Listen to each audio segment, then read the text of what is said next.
Hey guys, this is Pete from Crunch Time Coaching, and today we've got a classroom session for you. You may have heard that tennis is like boxing, and I totally agree. So today we're going to get in the ring, and we're going to have a lesson on how you can use boxing, the idea of boxing, to improve your tennis game.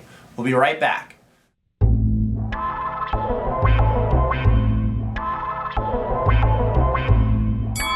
So guys, you may have heard before on TV, some players, commentators will compare tennis to boxing in that it's one-on-one. You know, you're out there alone, you got to think of everything out there and make a lot of decisions fast. And it's definitely like boxing in a lot of ways, except for we don't get our brains pummeled in, so I think I like tennis better. But one thing I noticed, and I came up with this kind of little classroom session from a lesson I was doing this week, is people going for the knockout punch too early, okay?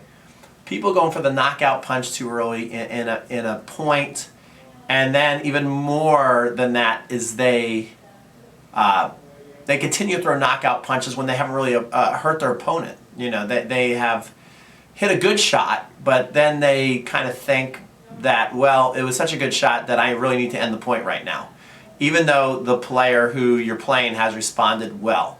And so I want you to think of your points more like you're out there not trying to hit a bunch of knockout punches right away. Is that what do the boxers do? If they went out there and they did what a lot of us tennis players do, they'd get knocked out in a second. They've got to be more disciplined than lots of us tennis players out there. They go out there and they probe, they throw some jabs, and they're looking to throw that jab, and then eventually they hit a good jab and they can tell, and then they'll start going with a bigger punch, right? And so that's how I want you to think about your tennis, and start throwing jabs. And I want you to start throwing your jab cross court. Cross court is your jab, all right?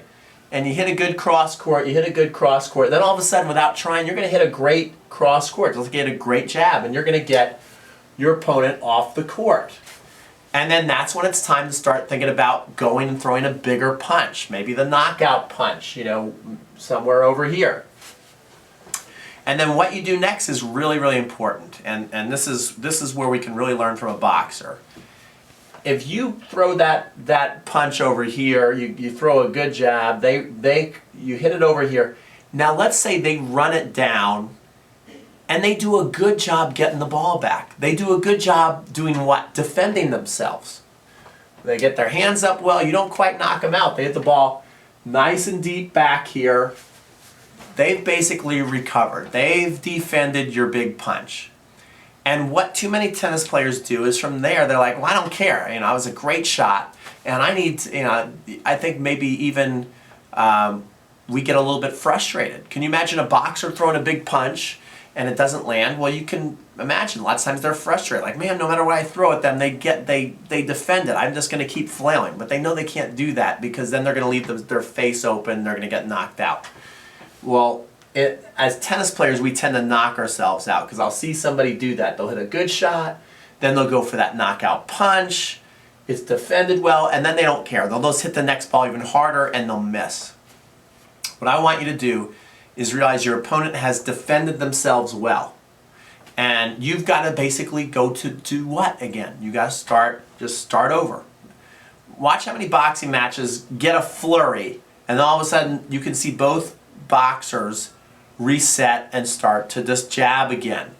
Well, that's what you need to do as a tennis player. Reset everything, just jab again, go back to your cross court shot until you hit another good shot and get them off the court, and then you can try another knockout punch. And usually in tennis, your knockout punch isn't necessarily going to feel like a knockout punch. Sure, sometimes you're going to hit a winner, but I prefer your game to be more about thinking like, okay, let me go for a knockout punch. Okay, they got there, now they hit the ball a little shorter.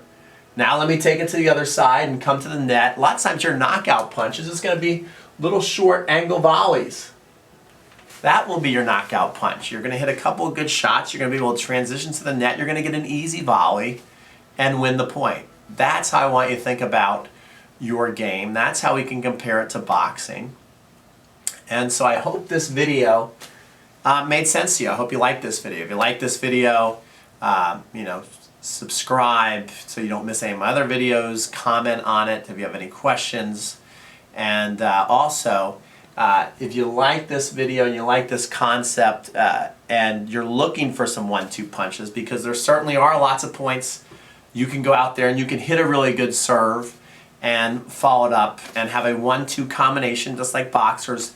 I'm going to link another video here called the serve and shade, which does help us be able oftentimes to be able to have that knockout punch within the first 2 shots, which everybody likes to do. And it's certainly you have the ability to do that with the serve. You've got a good serve and a good placement, and you follow this move on the serve and shade I'm about to show you, you can back it up with a nice forehand and get your knockout within the first 2 punches. But when you try that serve and shade video, if you go look at the video that I've got linked there, and you don't knock them out on that second shot, I want you to think about what we talked about, going to the jab. All right? So this is Pete from Crunch Time Coaching, signing off, and we'll see you on the next video.